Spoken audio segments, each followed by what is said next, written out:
Welcome back, everybody, to another episode of the Crash Course Metal Show.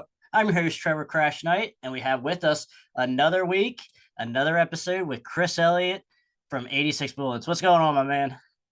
Not much. How are you doing today? Good, good. So we got an interesting topic here that I brought up since we did the Metallica episode last week, and I thought, you know what?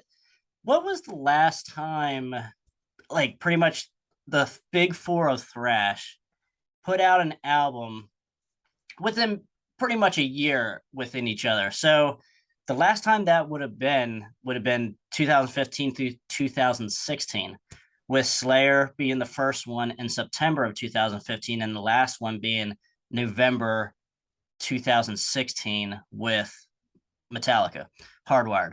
So, and then the last time that happened was 9091, I believe, with Megadeth Rust in Peace, 91 the Black Album, Anthrax, Persistence of Time, and who was the other one? Who's the other one? Oh, Slayer, Seasons in Abyss. So, and that's a good four albums right there. 9091. So, Chris, can these 2015, 2016s, this last hurrah of the Big Four, can they live up to the last time they all put a similar effort out? So we'll get to that. We'll get to the order here, our personal orders, because we're a little different here from what I've seen. So, but first we will start with Slayer, Repentless.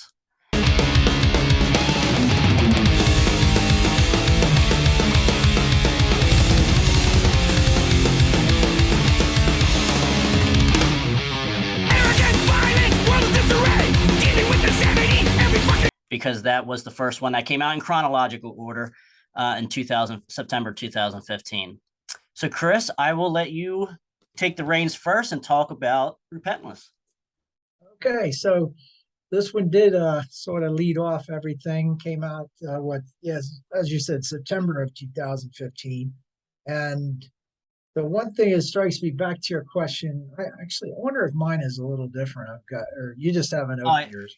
yeah, I just haven't opened mine yet. I got the double disc here with the DVD, Blu-ray DVD, and the album. Yeah, this has the DVD too. It's got a Okay. lot of. It's a thick package too. It It's is, like yes, it is. got a lot of material, a lot of ingredients to the CD. One thing that strikes me overall, which you mentioned before, is looking back to when they put albums out in the late '80s, early '90s, and I think this is kind of when they all converged and got basically back to their original sounds, more or less. Like they all had gone through periods of I guess experimentation, if you will. Right, trial some and error. some good, some not so good. I think this is when they sort of all got the message to, hey, you should probably play what you're really good at, and that's hard thrash, which is what you get from pretty much all four of these albums. Slayer, in particular, it's brutal, man. It's heavy, fast. I mean, it's if you go back, it's Rain and Blood mixed with Seasons in the Abyss, a little bit of South of Heaven. I mean, it's got kind of all of that classic Right. sounds that they're known for. It's got one of the most aggressive lead-off tracks. Well, Delusions of Savior is kind of the instrumental to get things going, but Repentless is, man. When I first saw the music video for that, I was Right. like, Yeah. wow. I Pretty don't know if they could intense. release that in today's day. I mean, things have changed in, Certainly. 5, 6 years since this was released. But that's kind of a shocking video, especially for mainstream. But Exactly. the song is just out of control. Bosstaff's drums are just off the hook. And I don't know if he gets enough credit. I mean, Dave Lombardo was great, and I Yeah. think that Lombardo had that X factor. He had where it was like a train going off the rails, but it didn't quite go off the rails. It's like he kind of that combination you almost expected him to just be a train wreck at any point, but they never really did. I think a Right. lot of that was Dave Lombardo because he was just so good and so out of control, but at the same time amazing, technically. Paul Bostaph is great technically too. So I've always been a fan of his. He came in during was his first album, the one in '94, I think it was. Title escapes me, but that was a pretty Uh, the one was that the one after Divine Intervention? no, that was it. It was Oh, okay, Divine. okay, right, okay, gotcha. Yeah, so he had taken Lombardo's place for a while. Then he was out of the band for a while. I believe this was his return to the band. I think he came back for on this album, if I'm not mistaken.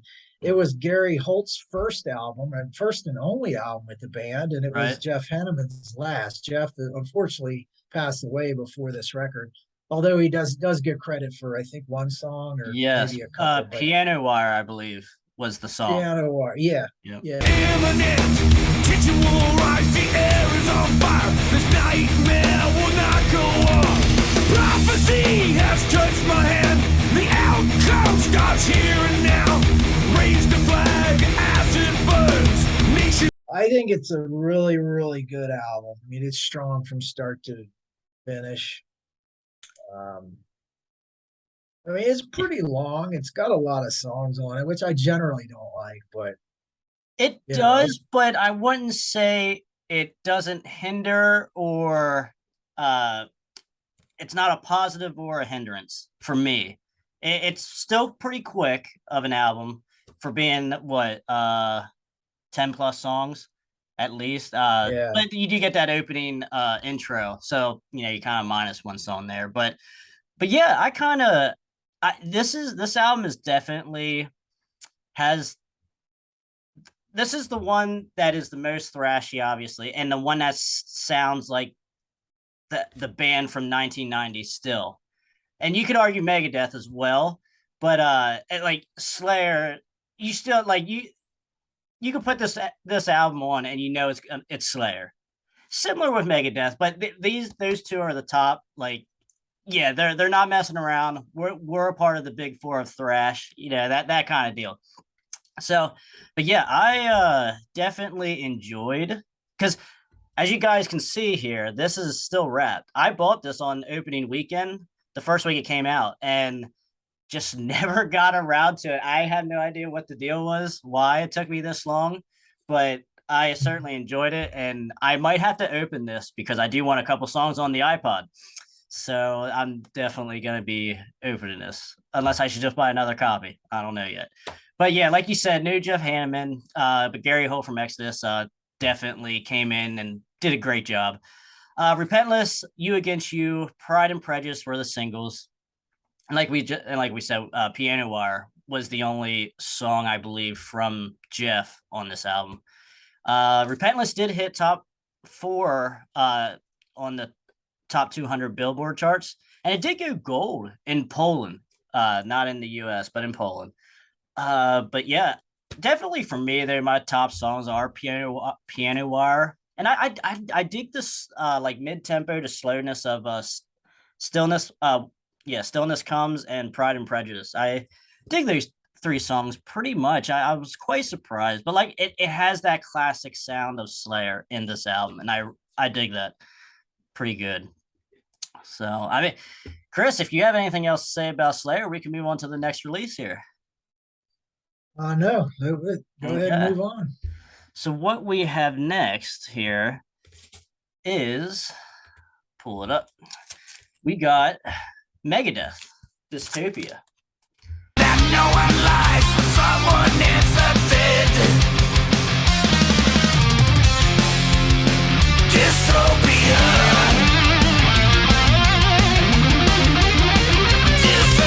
Dystopia. About Dystopia here. Yeah, Dystopia.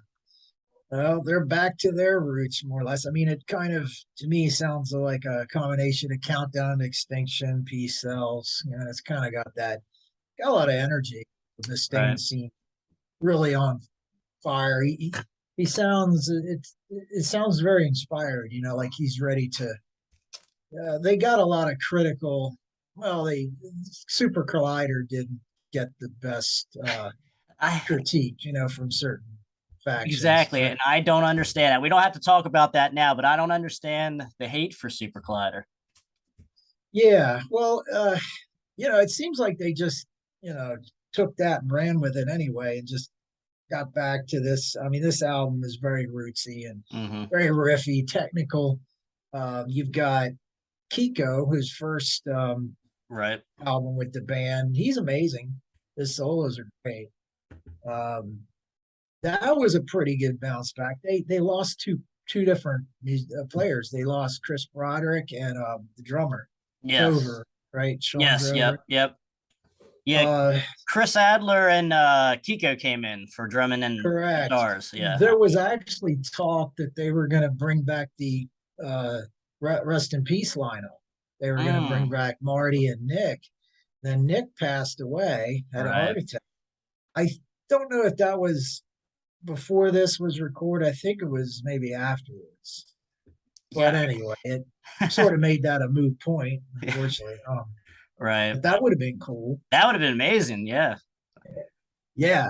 But I think, bringing in two new players and they, put out a really good record. It's strong from start to finish. Very proggy. The leads are great. Well produced. Mustaine sounds really good. His vocals sound good on here. Right. Yeah. So I think it's a strong effort. It has a really cool artwork too. It does. Yeah, it's got the what is it? What do they call it? Rattlehead as a cyborg? Vic Rattlehead. Yep. Yeah, back's even pretty cool too. Yeah, the only issue I would have with the cover is I wish it was more of a drawing than digital looking. But other than that, I like it. So, but yeah, definitely this album is. I liked it as soon as it came out. I bought this opening week as well. I'm a big Megadeth guy, so I definitely had to pick it up. So it did reach top 3 on the top 200 Billboard charts, which is pretty good. And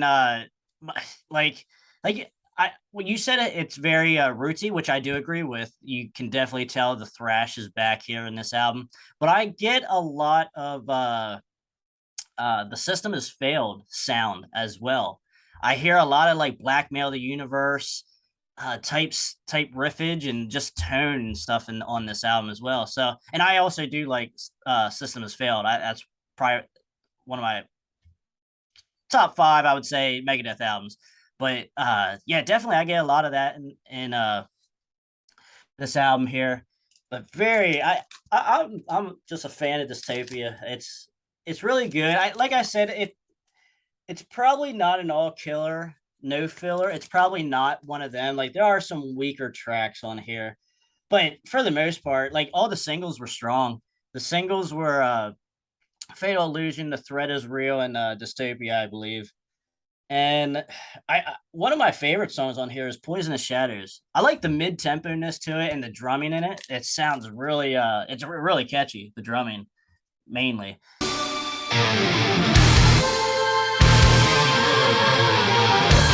How much pain do you need to feel? How much shame? So, and like you said, Dave's vocals are really, really good. And then after that, after this album, I think is when he kind of had that throat cancer scare, I believe. So, and even on the new stuff, the new two new singles that came out this year for the new album, he still sounds great. So that's always good to see. So yeah, definitely Megadeth and Dystopia is definitely good. Well deserving to be and still considered in the Big Four. They haven't lost anything. So, but yes, I think we sang enough praise for Megadeth right now. So I want to move on here to another little known band in the thrash or in the Big Four, and that is Anthrax, For All Kings.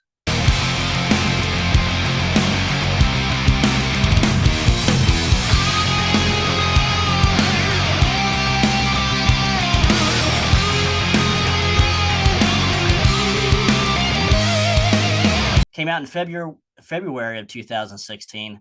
So Chris, tell me a little bit. Yeah, there you go. You can tell me a little bit of. You got it on the t-shirt for all kings. Yeah. Beautiful. I like that shirt. I might have to get one myself here because I getting a little jealous seeing that over there. But but yeah, tell us a little bit about For All Kings, my man. Yeah. Nice package, right? It is. Very It is. glossy. You got to see, yeah, same. You have the same edition as I do. I think. Yep. That is cool how it pulls out. Yeah, you get that like I don't know what it is. It's just very glossy. Right. Yeah. And it's got, it's all the lyrics and everything. You got I don't know, that's really well done. So first step is the artwork, which is great. It is. Again, I think you got to return to form here as far as classic sounds. You could bring this in after one of the Persistence before of the Time. John Bush era. It was the trying to think of Among the Living, and then sort of in that era. Yeah. State of Euphoria. State of Euphoria. That's what I was thinking of too. And then the Persistence of Time.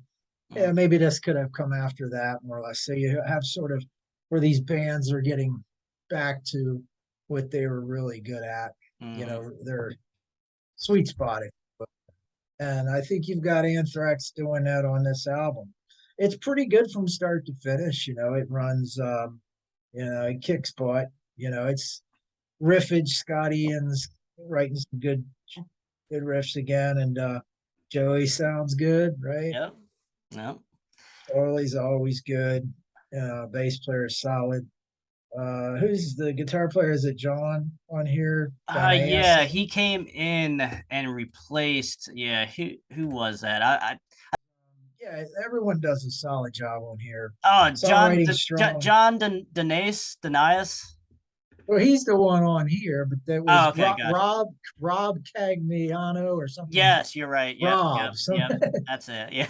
Yeah, he was the one before. So okay, gotcha. A little bit of an upgrade on Dan Spitz. Dan Spitz was good for what he did, but I don't think he. Well, I remember when they did the reunion. What was it in early 2000s? And he said he hadn't played guitar in like a long time or something, like 20 years or something, and was able to. Well, I wasn't 20 at the time. That would have been more like 10, but.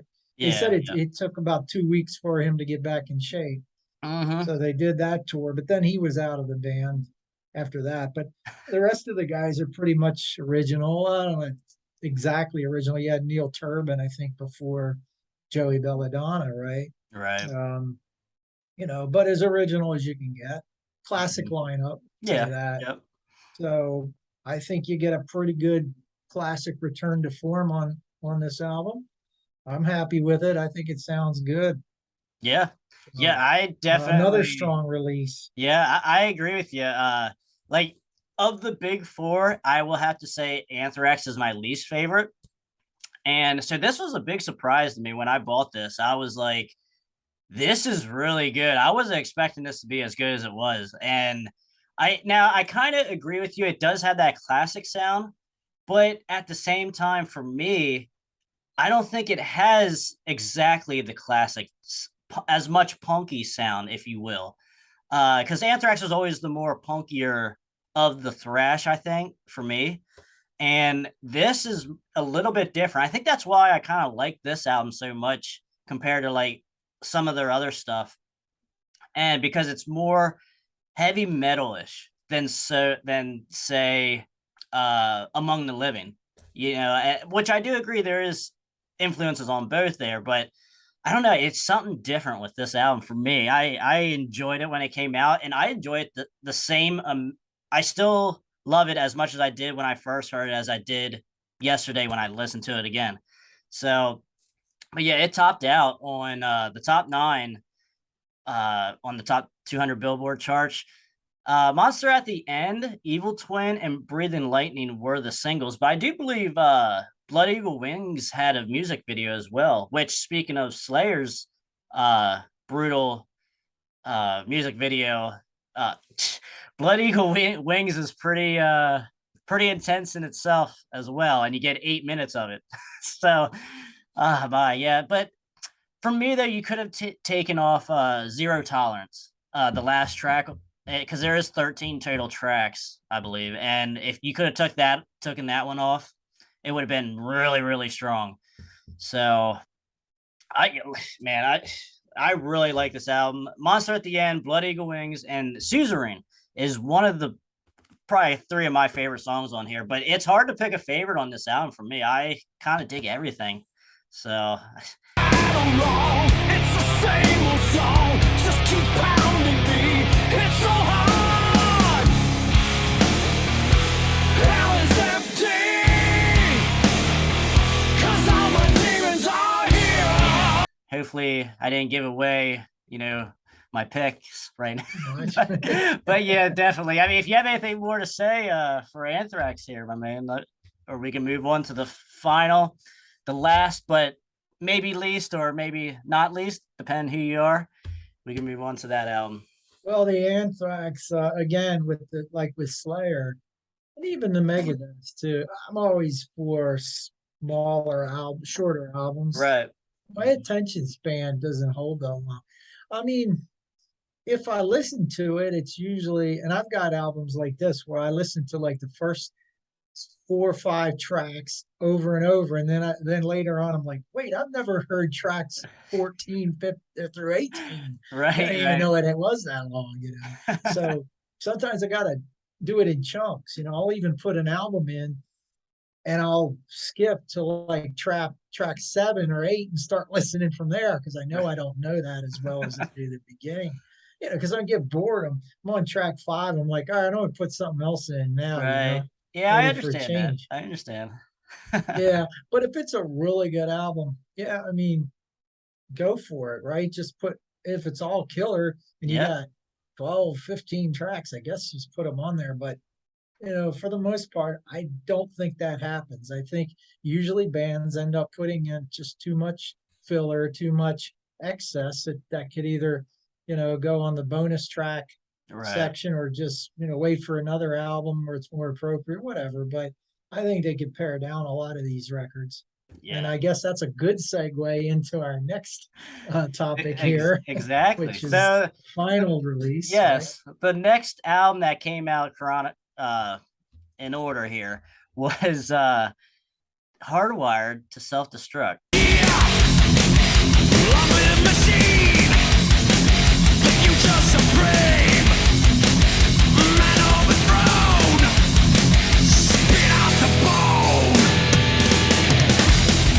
Came out in November of 2016, and Metallica, obviously. So, Chris, you said a little bit here. Yeah, you said a little bit there on this keep album. Keep yours up there for a second.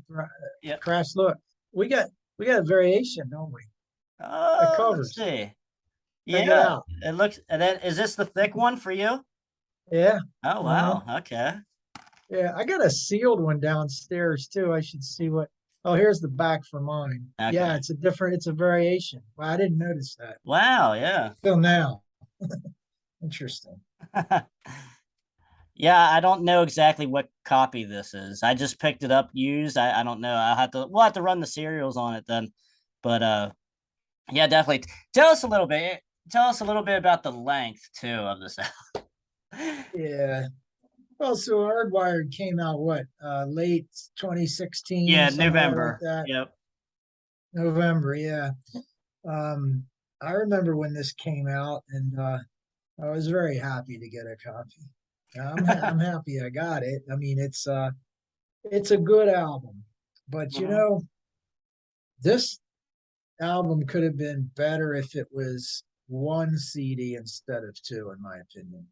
I agree. I think. I'm not sure why they did 2. I mean, the songs sound good. They're produced well. Mm-hmm.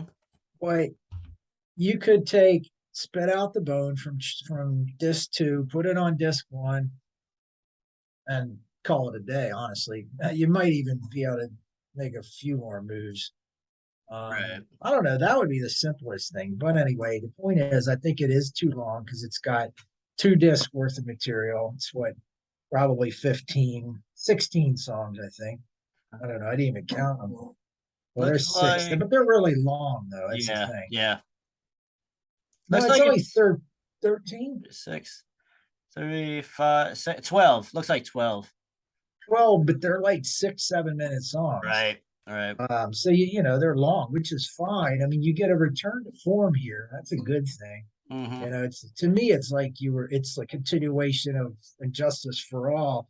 You could have had this album sandwiched between that and the Black Album, nobody blink an eye. Right. I Yeah. mean, it would be kind of logical, right there. But they took a lot of flack from Saint Anger.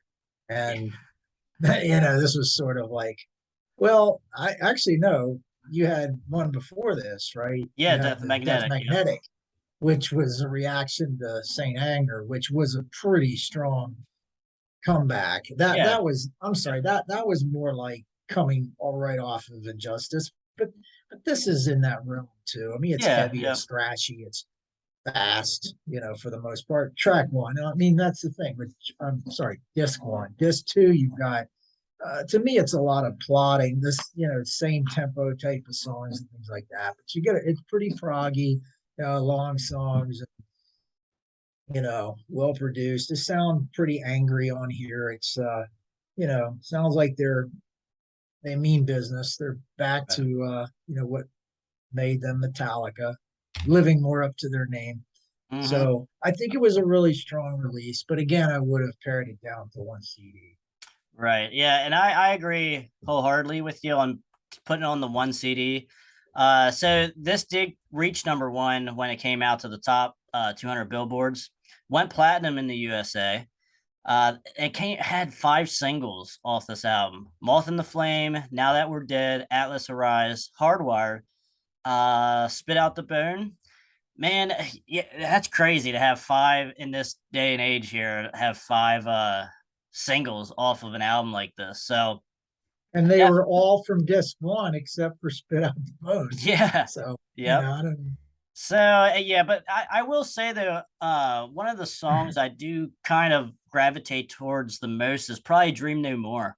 Since I started listening to this album again, the past couple weeks since we did our Metallica video as well, I've been digging Dream No More a lot than I used to. So that was a nice, grower, you could say. But I agree with you totally. As far as with the length, and I still think it sounds a little forced, and trying little overkill with saying, "Hey, we're doing everything else that the rest of the Big Four is doing." We're still thrashy, we're still hard, we're still #1 in thrash, and I think it's kind of an overreach a little bit, if you will. So, it's fine. It's very listenable. Like you said, back to norm, and even Death Magnetic was back to norm to different extents as well. But I don't know. It just every year that goes by, I like it kind of less and less. So that's kind of my view on it. Still solid though. Like I don't mind anyone saying that this is a good album or they love it, one or the other. It's still very solid. But for me though, it just becomes average as time goes by. So I guess we will give you guys our ranking here. Chris, you go first with your ranking. Okay. Well, I'll go from Worst to first. 4 on up to 1. Yeah. Worst to first. Worst to first. Okay.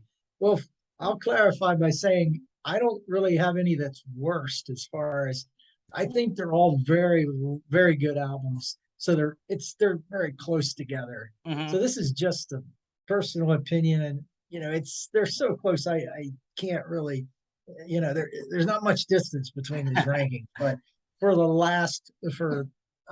I'll say #4. I'm gonna go with Anthrax. Okay.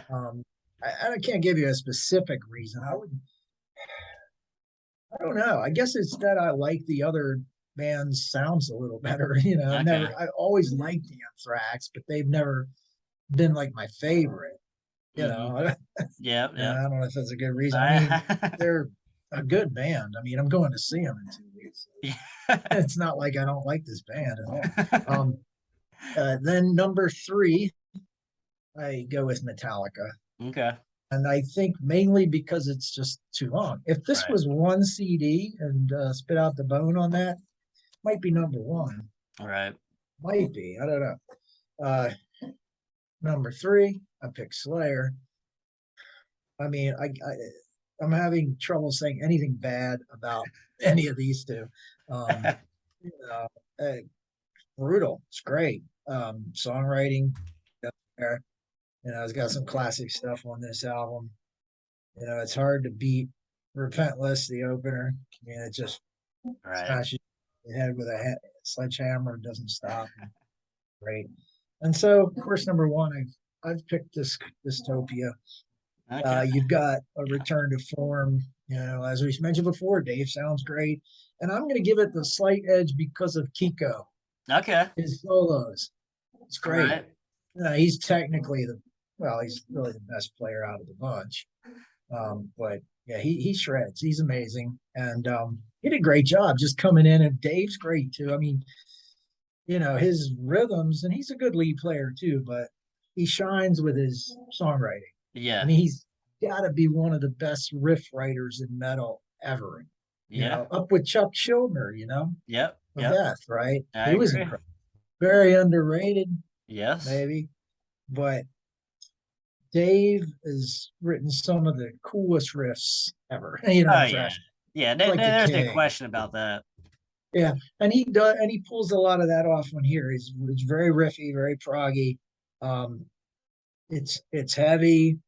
It pretty much heavy from beginning to end. I think there's like not a ballad, but there's some slow picking. Yeah, slower tempo stuff. Yeah, slow. Yeah, but for the most part, it just it's a good thrash album. So I would give the edge to. Okay, nice.